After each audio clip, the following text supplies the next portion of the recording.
this is just something I wanted to do. It's not really formal or official or anything, but I'm just acknowledging that there's lots of people here that have a shared experience with the weirdness that we're all going through at the moment. I know a lot of the Italian staff that we have been getting a lot of people reaching out to them to ask them about their experience and to check in on them and make sure they're okay. So I've asked a few of those guys to talk us through a little bit. Who's going to talk to us? Paolo and Luca and Leonardo are going to talk to us about their experiences. They're in different areas of Italy, so it's a little bit different for each of them. We'll spend like 15 minutes or so hearing from the guys, and then I'll open the floor to any specific questions from people, or if anybody has their own experiences that they want to share, we can go right ahead and do that. Before I pass over to Paolo, I just want to make it clear also that what we're not here to do, which is I don't want to hear anything about numbers and percentages and risks and whether people agree over how much panicking we should be doing, or whether the reactions are warranted and stuff. That's just not a road we want to go down. I think this is literally just to share experiences and to help people see that the world is continuing and that there's a lot of shared concerns here. So we're not on our own. Okay, on that note, I'll pass over to Paolo to kick us off.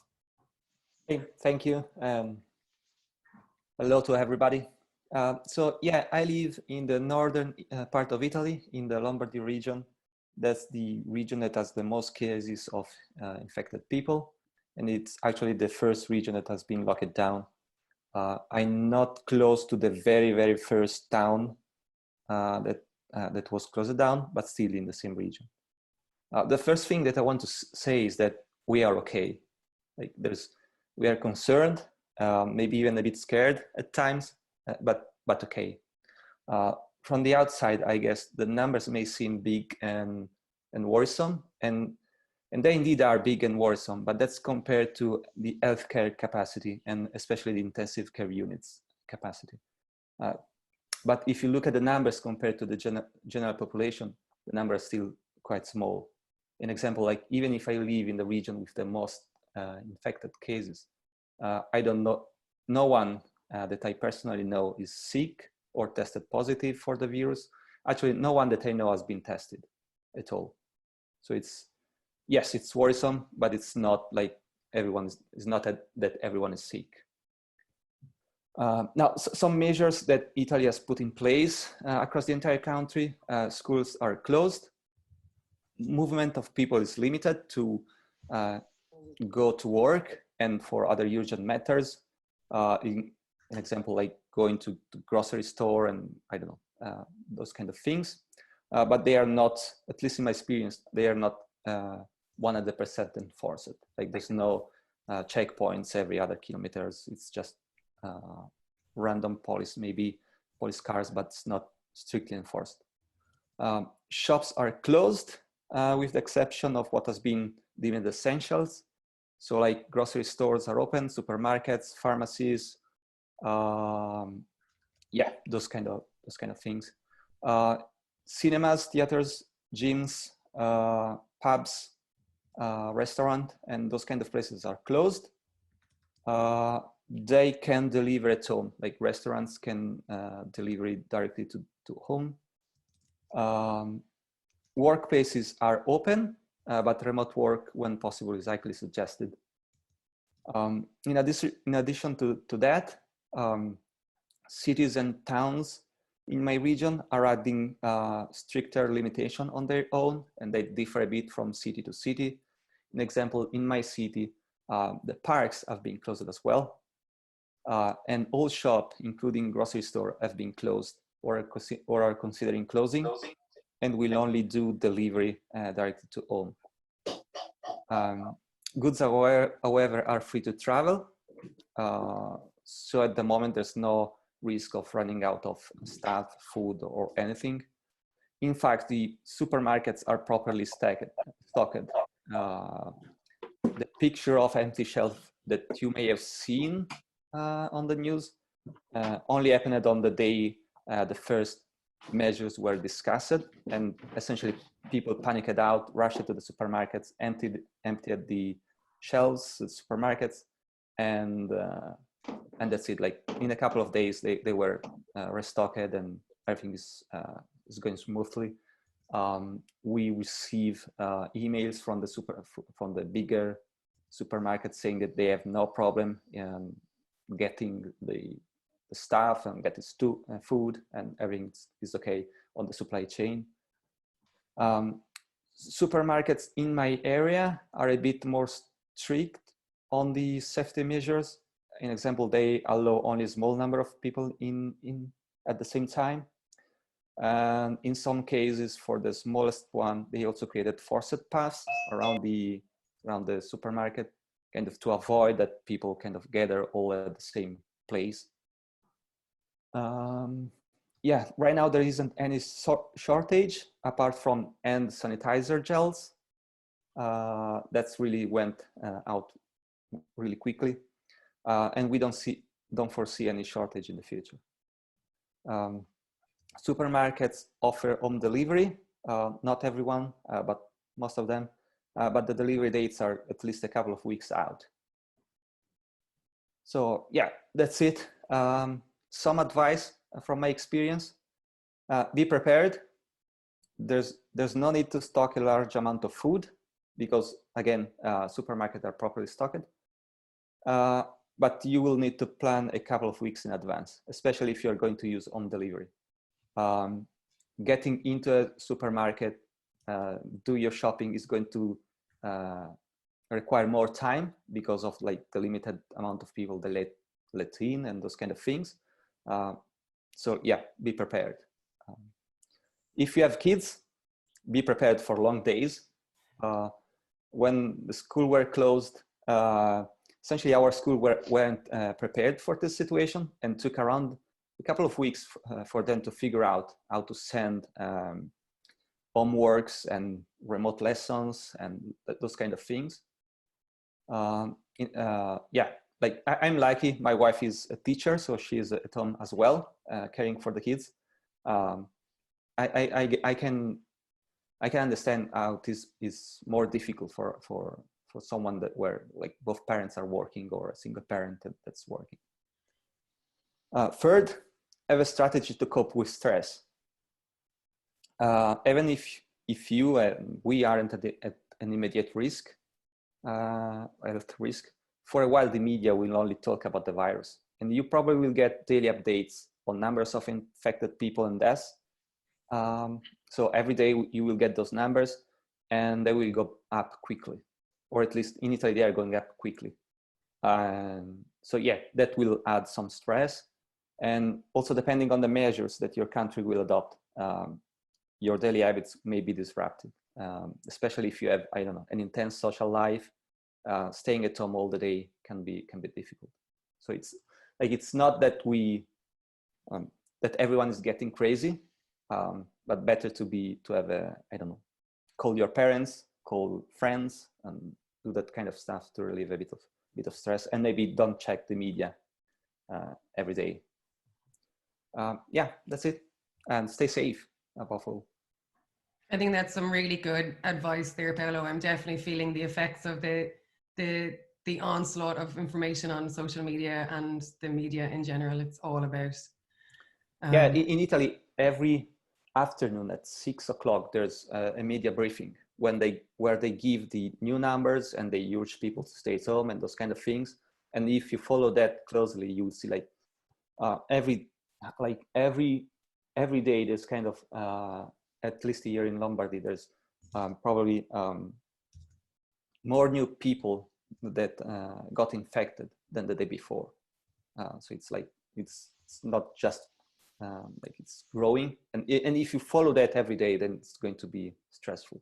Yes, exactly. It does impact your mental health, whether you're conscious of it or not. It does impact it very negatively. That's a fair point. Thanks for that, Paolo. I'm going to pass over to Luca. Hey, everyone. So my point of view from a different region of Italy. I'm on what they consider the south. It's more the center of Italy. I'm on the north of Rome. Is a small town. It's 10,000 people. And so my point of view is different from Paolo, because everything here started almost 2 weeks after the guys up there had the problem, right? Started seeing the problem. Although, as Paolo said, things changed quite quickly. And I just remember that on the 5th of March, they closed the schools, and we were like, okay, we're gonna have kids at home for a couple of weeks, because they say it's gonna be only a couple of weeks. Then only 3 days later, they stopped. They started blocking travels on the north. 1 day after that, all Italy was locked down, meaning that you couldn't move around. And another 2 days later than that, shops were completely closed, all the other shops. So in a matter of what, 6 days, we went from, well, okay, kids are going to stay home for a few days, to damn, now we're all going to stay home for a month or more. So that's also a huge impact, because you move from, okay, we may be fine, to actually maybe not in 6 days. Okay, it's less than a week. Not fun, and your habits, your life is going to change a lot. Now, that said, my life didn't change that much, because I'm working from home. I was staying home all day. I'm still home all day. The only thing that changed for me is that I'm not bringing kids to school and back from school. So I don't know, maybe good, bad, you decide. The general advice, as Paolo said, is to stay home. They basically repeating this every day. They even convinced famous people in Italy to do a series of videos to get viral and say, please stay home. Stay home is fine, right? Read books, do something, sing, song, play some music, blah, blah, blah. Just stay home. That's the general advice. If you go out, they tell you don't touch your face, keep the distance, at least 1 meter, wash your hand when you get back home. That's the general advice, right? The block that Paolo was talking about right now is very strict, because in theory you cannot leave your town, okay? And even if you go out, you have to have a reason to go out from your house. They are created a document that you have to bring with you, and you have to compile, and there are 4 main reasons to leave the town. It's a health reason, you go to the hospital. It's working reason, you have to go to work. Is going back home. So if you were out, you have to go back home. And it's called situazione di necessità. It is a personal reason in case you have to donate blood and so on. Those are the only main reasons why we can go out. But at the same time, they tell you that if you need physical activity, you can go out. So there is also that part there. So if you have to go for a walk, you can go for a walk, as long as, again, you keep the distance.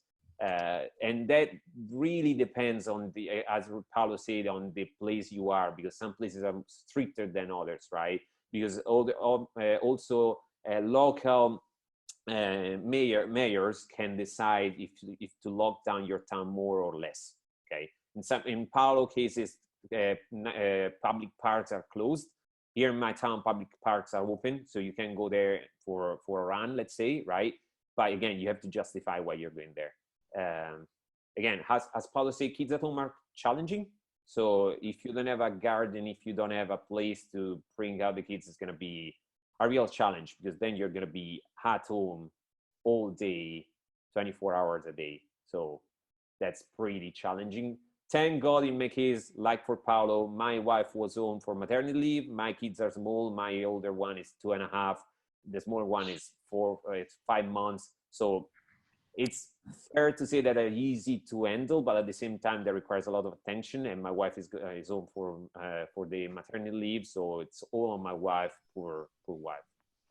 The food, it's okay. Meaning that shelves here are pretty okay. I went for the grocery the other day, and the food was there. I was able to do my usual shopping. I didn't overbuy anything.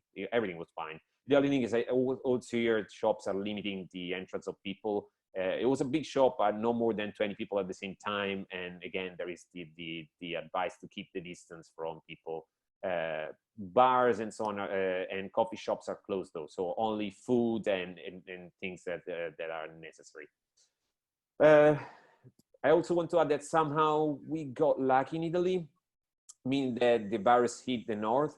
And I'm not saying that we in the center and the south, we got lucky. We got lucky because that is the best place in terms of healthcare.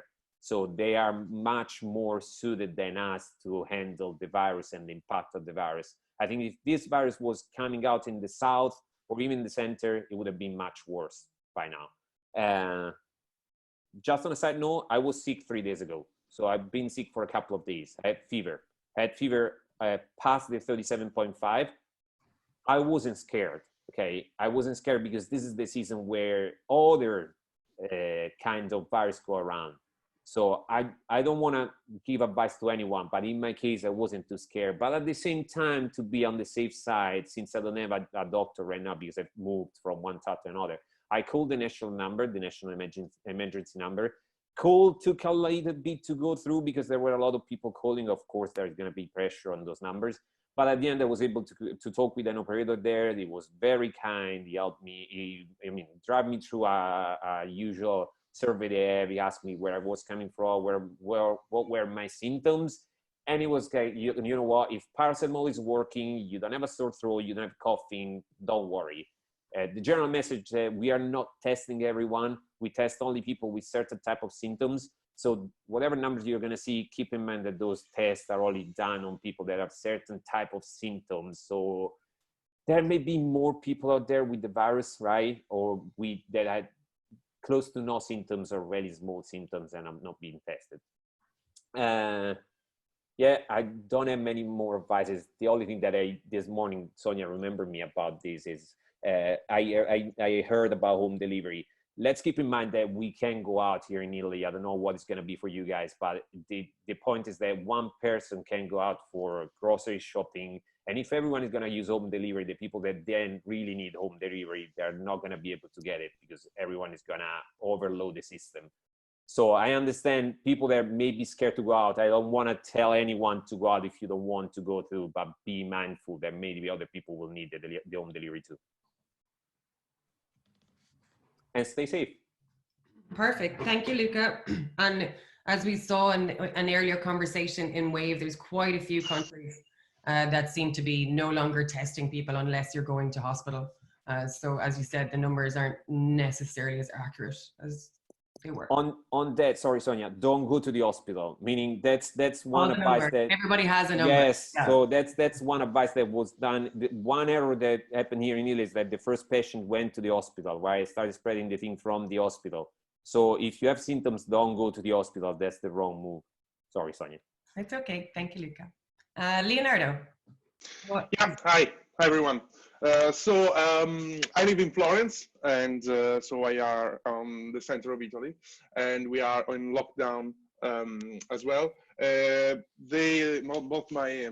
other guys said most of it, so I just want to share my experience. Florence economy is based on tourism mostly. So what happened these days is that all the restaurants are closed. Many of the hotels are closed because there is no one. We have a lot of American students because there's a lot of American university here in Florence. They are all got repatriated in the US. So it's kind of strange to see all the city that is empty when usually it's really crowded. And that's bad for the tourism economy. What I heard a few days ago is that on a local radio, national spokesman from a big supermarket chain, they say, don't be panicked because, as also Luca and Paolo said, the supply chain for food is not interrupted. So they restock all the shelves every morning, but if they are attacked by hundreds of panicked people, it's clear that after a few hours, everything is finished and you have to wait one day. What I saw today when I was walking the dog, I have two supermarkets close by my house. One was full of people waiting outside, like waiting 60 minutes just to enter the supermarket. And I've been to a local supermarket that was empty of people. So I did my my grocery in 10 minutes.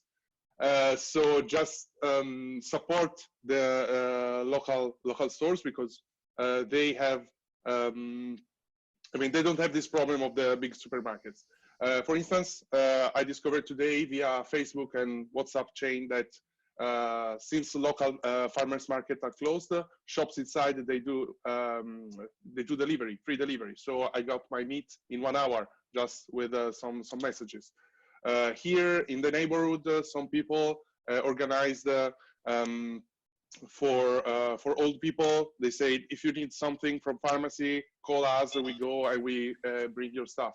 So what I saw is that local communities are very active and reactive on this problem, and it didn't change much the way we bring our food on the table. So yeah, don't panic. The food is there. It's just we don't have to get crazy. And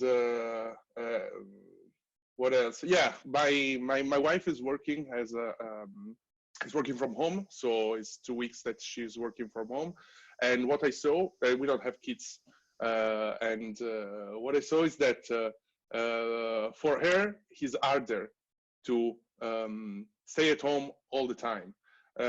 Because usually I walk the dog, I go out in bike for sport. I still do my 1 hour outside here on the hills. She's always at home, and she's kind of a non-mental struggle, but something like that. I mean, she's strange because she's not used. So for all you guys, maybe that you work from home, it doesn't change anything, but for people that is not used to, just get them prepared because it's hard. And she has a job where she met a lot of people, client customers, and everything changed for her. So I saw the difference in her rather than me. So yeah, that's it. I think that's a really good point, Leonardo. This self-isolation is just making me realize that about 80% of my life is not going to change because I worked from home anyway. But there's a lot of people in my circle that this is very, very new for, and it will take a while for them to adjust to it. So yeah, there's a lot of skills that we have that we're just used to, that we can help share amongst our family and friends. I'm seeing the same community support initiatives popping up overnight here as well to help people who can't get out to do their own groceries or whatever is needed around their homes. And I just want to, before I open the floor for questions, just want to quickly say as well, because I don't think I said it at the start of the call, I want to reassure everybody that myself and Helene and all of the directors and DAs are currently working to put contingency plans for all of our projects in place and to keep an eye on the capacity across the projects to make sure that it's easy for us to step into each other's projects if that's what we need to do. We're constantly we're working with all of our clients to do all of this stuff. So I just want to reassure you guys that we do have all of that in hand, and it's well taken care of. And in the majority of cases, I think all of the clients are very understanding of the current world situation, and they're working with us in good stead. So yeah, any questions or comments from the floor? Feel free to ask anybody questions. Always difficult on such a large call. Hey, I was late to this call, so just let me know if I'm asking something that's already been mentioned. But did you do any did you preempt this and start buying supplies for long-term like isolation? For example, did you buy water, or did you buy I don't know, dried foods and stuff like that? Did you prepare? Who are you throwing the question at, David? I have no idea. Anyone who has an answer. I can answer that in a way, yes, in the sense that when I'm living south of Rome, so same region as Luca.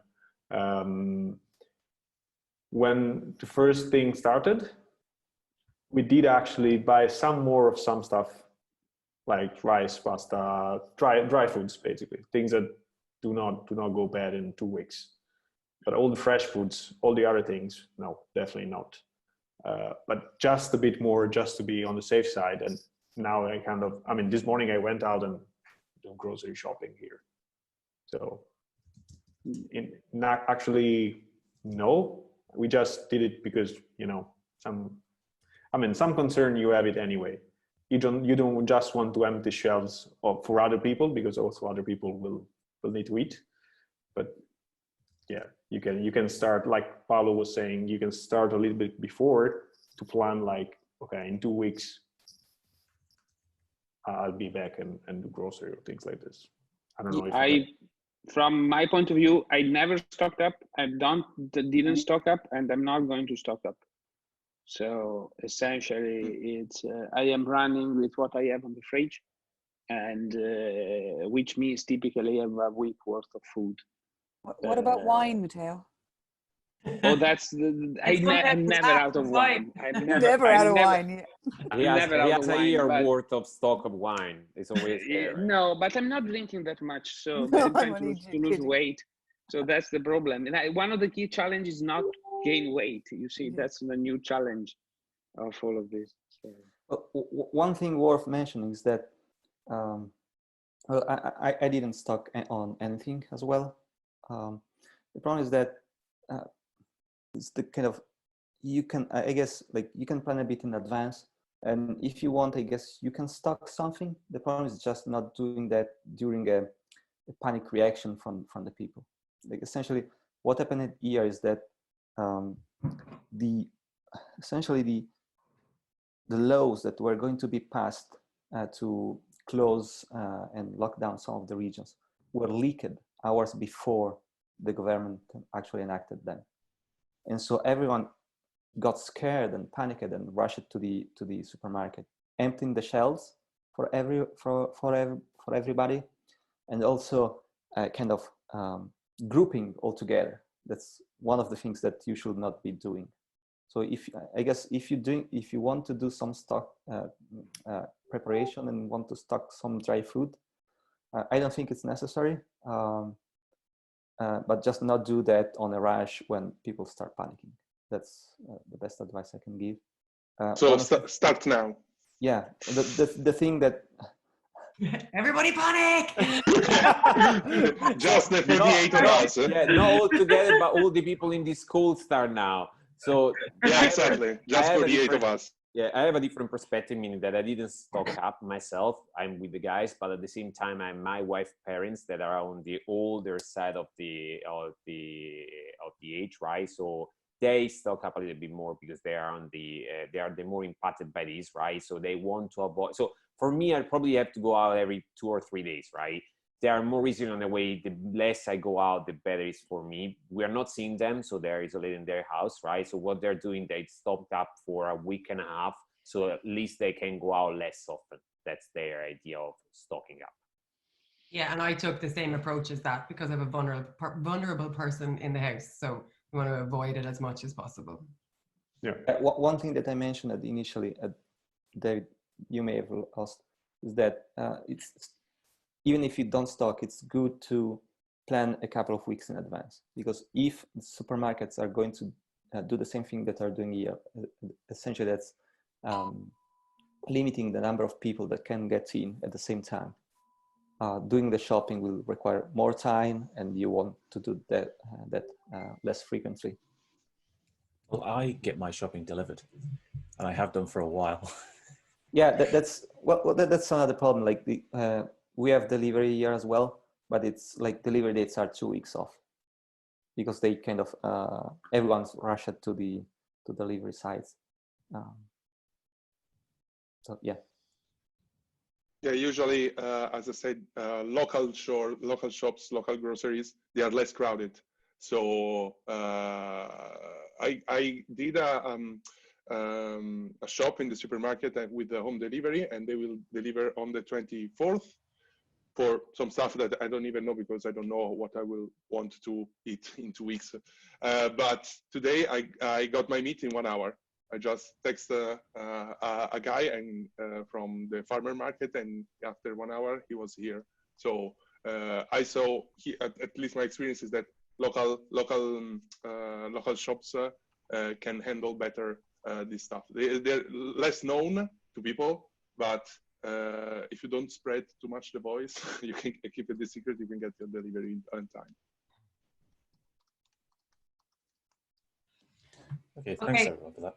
Thank you for the question, David. I am just conscious of time, so I'm going to wrap it up here. But before I finish, I do want to make sure that everybody is clear that we are here to support you guys. Give me a shout directly on Slack at any time. Reach out to your DA, your TD, to Helene as well. We know that these are just unprecedented times, and we know that there's a lot of stress on people outside of their work. And it's completely understandable if people are overwhelmed at times. So let us know, let us do whatever we can to help you. And if this has been useful at all, if we want to do it again in a week or two, because it's all changing and developing so fast, I'm more than happy to organize it. So just let me know. Okay? Enjoy your weekend, and we'll talk to you all next week. Thanks, guys. Thanks, guys. You can reach us through direct message. If you want information, just reach out. Cheers. Bye-bye. Thanks, everyone. Stay Thank safe. you. Bye-bye. Bye. Take care. Thanks.